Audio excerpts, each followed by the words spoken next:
Olá! Continuando a nossa leitura, vamos terminar hoje o primeiro capítulo. No último tópico, a pergunta era: o que devo fazer? No primeiro, por que estou aqui? O que devo fazer? E agora a gente vai ler um tópico que começa assim: quem me ensinará a fazer a vontade de Deus, a amar a Deus? Um exemplo. Ele vai começar com um exemplo. Observemos uma cenazinha que bem poderia acontecer. Ai, gente, eu também amo esse exemplo que ele dá. O diretor de uma fábrica leva um de seus operários para junto de uma nova máquina que acaba de ser instalada. É enorme e complicada. Aí o diretor diz para o operário: você está nomeado como encarregado dessa máquina. Caríssima. De última geração. Se você fizer um bom trabalho com ela, vai ter uma bonificação de $50 mil no fim do ano. Mas, como é uma máquina de grande valor, se você a estragar, você vai ser despedido. Aqui está um folheto com as instruções de funcionamento e agora ao trabalho. Bom, pera um momento, pera um pouquinho, certamente dirá o operário. Se isso significa ganhar um montão de dinheiro no final do ano ou ficar sem meu trabalho, eu preciso de algo mais do que um simples livrinho para me ensinar a lidar com essa máquina, né? É muito fácil entender mal um livro. Eu posso ler de uma maneira e entender de outra. Além disso, a um manual não se pode fazer perguntas. Não seria melhor chamar alguém da assistência técnica autorizada ou alguém lá da matriz da fábrica? Esse sim é que poderiam me explicar tudo e certificar-se de que eu entendi bem. Seria um pedido razoável, né? Sim. Da mesma forma, quando nos dizem que toda a nossa tarefa na Terra consiste em amar e servir a Deus, e que toda a nossa felicidade eterna depende de fazermos isso bem feito, poderemos com razão perguntar: e quem vai me explicar a maneira como cumprir essa tarefa? Quem vai me dizer o que eu preciso fazer? Deus antecipou-se à nossa pergunta e não só se limitou a pôr o livro em nossas mãos e depois que nos arranjássemos o melhor que pudéssemos para interpretá-lo, como enviou alguém lá da matriz para que nos dissesse o que precisamos saber para decidir o nosso destino. Eu vou ler de novo.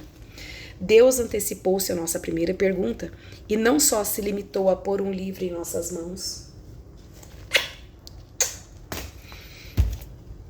e depois que nos arranjássemos o melhor que pudéssemos para interpretá-lo, como enviou alguém lá da matriz para que nos dissesse o que precisamos saber para decidir o nosso destino. Deus enviou nada mais, nada menos que o seu próprio Filho, na pessoa de Jesus Cristo. Demais, né, gente? Me dá até vontade de chorar.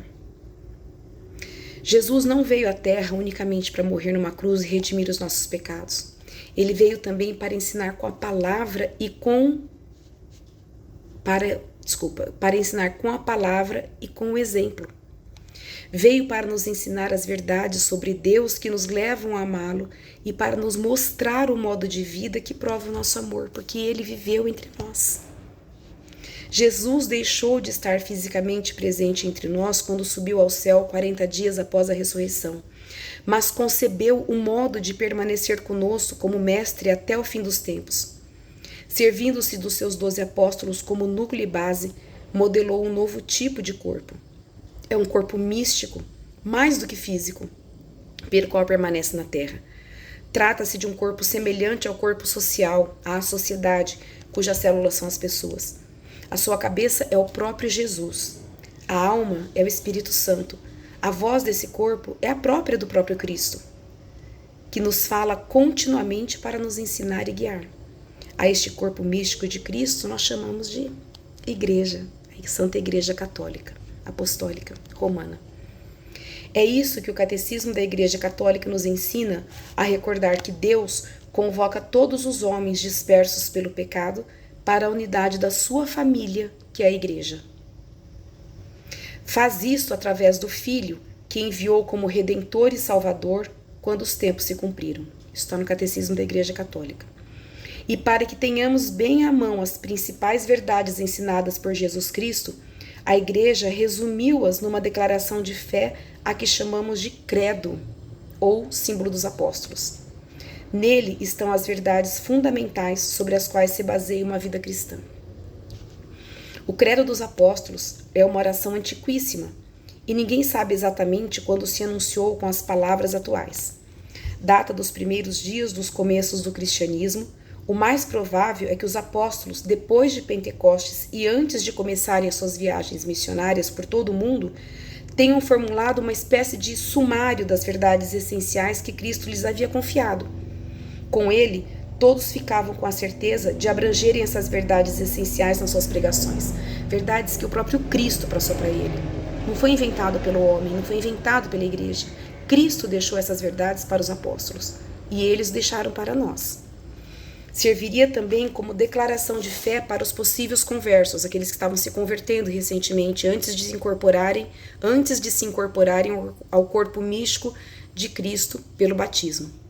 Assim, podemos estar bem certos de que quando entoamos o creio em Deus Pai Todo-Poderoso, recitamos a mesma profissão de fé que os primeiros convertidos ao cristianismo, Cornélio e Apolo, Áquila, Priscila e outros, tão orgulhosamente recitaram e com tanta alegria selaram com seu sangue.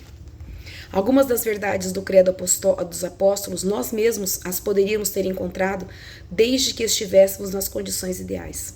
Tais são, por exemplo, a existência de Deus, a sua onipotência, o fato de ser o Criador do céu e da terra. Outra, nós a conhecemos só porque Deus nos as ensinou, como o fato de Jesus Cristo ser o Filho de Deus, ou de haver 3 pessoas e um só Deus.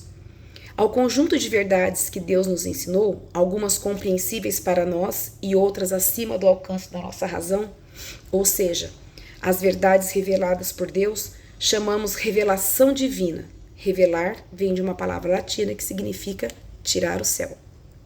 E tirar o véu. Eu olhei para o céu porque está chovendo e falei céu. Deus começou a retirar o véu, a revelar retirar o véu que os encobria aos nossos olhos com as verdades que o nosso primeiro pai, Adão, nos deu a conhecer. No decorrer dos séculos, continuou a retirar o véu pouco a pouco. Fez revelações sobre si mesmo e sobre nós, aos patriarcas como Noé e Abraão, a Moisés e aos profetas que vieram depois deles, como Jeremias e Daniel. As verdades reveladas por Deus desde Adão até o advento de Cristo chama-se revelação pré-cristã, que vieram antes de Cristo. Foram preparação paulatina para a grande manifestação da verdade divina que Deus nos faria por seu Filho Jesus Cristo. As verdades dadas a conhecer diretamente por nosso Senhor, por meio dos seus apóstolos, sobre a inspiração do Espírito Santo, chama-se revelação cristã. Por meio de Jesus Cristo, Deus completou a revelação de si mesmo à humanidade. Então está completa. Já nos disse tudo o que precisamos saber para cumprirmos o nosso fim e alcançarmos a eterna união com Ele. Consequentemente, após a morte do último apóstolo, que foi São João, não há novas verdades que a virtude de fé exija que creiamos. Com o passar dos anos, os homens usarão da inteligência que Deus lhes deu para examinar, comparar e estudar as verdades reveladas por Cristo. O depósito da fé da verdade cristã, como uma flor em botão que se abre, ir-se-á desdobrando ante a meditação e o exame das grandes inteligências de cada geração. Como é natural, no século XX, compreendemos muito melhor os ensinamentos de Cristo que os cristãos do século I. Mas a fé não depende da plenitude da compreensão. No que se concerne às verdades de fé, nós cremos exatamente nas mesmas verdades em que creram os primeiros cristãos, nas verdades que eles receberam de Cristo e dos seus porta-vozes, os apóstolos. Quando o sucessor de Pedro, o Papa, define solenemente um dogma, como a assunção de Nossa Senhora aos céus, não é que apresente uma nova verdade para ser crida. Simplesmente não dá pública notícia de que se trata de uma verdade que data do tempo dos apóstolos e na qual, por conseguinte, devemos crer. Desde o tempo de Cristo, houve muitas ocasiões em que Deus fez revelações a determinados santos e a outras pessoas. Estas mensagens denominam-se revelações privadas. Diferentemente das revelações públicas dadas por Jesus Cristo e seus apóstolos, estas só exigem o assentimento dos que a recebem. Mesmo as aparições tão famosas como as de Lourdes e Fátimas, ou do Sagrado Coração, a Santa Margarida Maria, não são o que chamamos matéria de fé divina. Se uma evidência clara e certa nos diz que essas aparições são autênticas, seria uma estupidez duvidar delas. Mas se mesmo assim a negássemos, não incorreríamos em heresia. As revelações privadas não fazem parte do depósito da fé. Bom, agora que tratamos do tema da revelação divina, seria bom indicar um livro que nos guardou muitas dessas revelações. A Sagrada Bíblia. A Palavra de Deus, porque foi o próprio Deus quem inspirou os autores dos diferentes livros que a compõem.